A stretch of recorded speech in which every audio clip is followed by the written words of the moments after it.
Ayan guys, nasa kalagitnaan na tayo. Mukhang kakayanin ang ating goal. Sa ating goal, carry yan. Ayan, nakalayo na ako guys. Pero hindi man lang pinagpawisan sa lamig ng panahon. Malapit na, kaya wala nang chance na sasakay pa. Kinaya. Ayan. Kahit paano pinagpawisan na tayo. At malayo-layo na talaga yung ating nalakad. Yan sa tulay ako mamaya na yan, tatawid.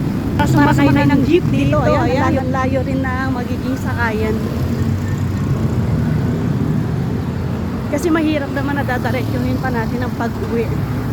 Baka mamaya wala na tayong lakas para magluto at mag-serve sa ating mga customer.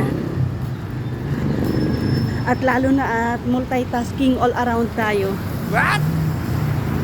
Mula palengke, luto to serve hanggang sa ating pagliligpit at tayo pa rin. Yan ang buhay natin mga nanay. Ayan. Nabet natin ang goal guys, nakalakarin hanggang Pineda. Malakas-lakas na ang ating tuhod sa mga malayo ang lakad.